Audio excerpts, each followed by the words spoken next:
était midi. Heure passée des présences attendues. La fumée entrait par tous les pores. La cendre s'installait dans nos corps. Nous ne savions plus où ficher les bâtons blancs qui nous servaient de boussole. La main répétait la tête, un œil répétait l'autre. Et la tête roulait dans la boue des veines ouvertes, au grand air. Nous commencions à apprendre qu'il y a 3 fois plus d'eau que de terre, et que la terre est une bille noire. Je dis vague, vague nocturne, vague à l'âme. Il était midi.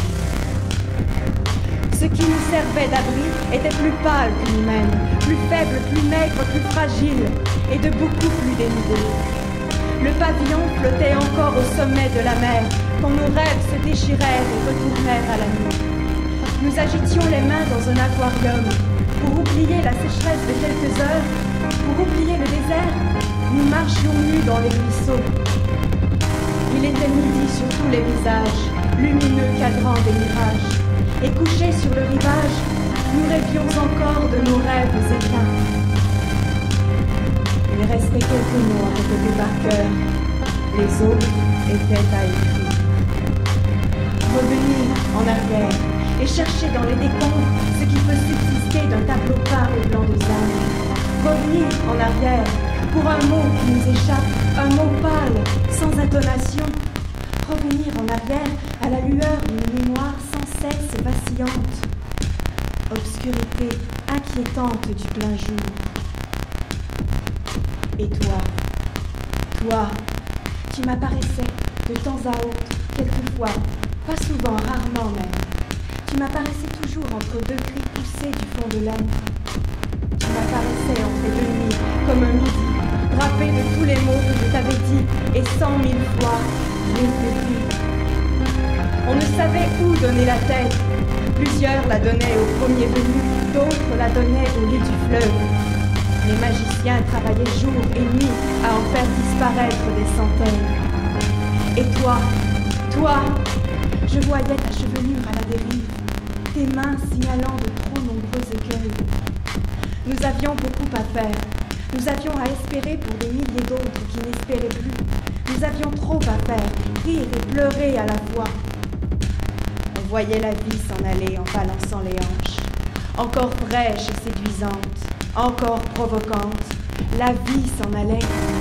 La vie prenait le train de midi, et penchée à la portière, elle nous faisait signe de la main. Nous nous étions tous rendus à la gare, proprement habillés, chemise blanche et cravate rouge.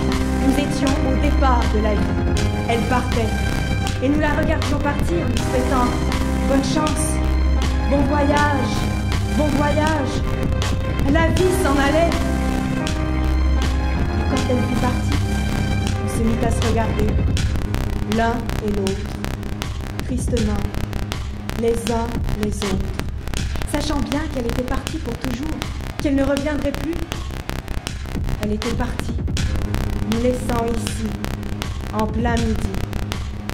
Nous ne savions que faire, où aller, tellement habitués nous étions de vivre avec elle. Il était midi. Nous nous en souviendrons. Il était midi. La lune était déjà haute au-dessus de nos fronts.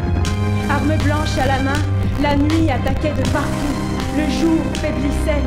Les animaux s'agitaient, rugissaient, le ciel rougissait. La forêt vierge hurlait de douleur. Le sable absorba autant de vagues qu'il put, puis se noya, se laissa noyer à bout de force. Il n'était pas le seul. Nous étions seuls.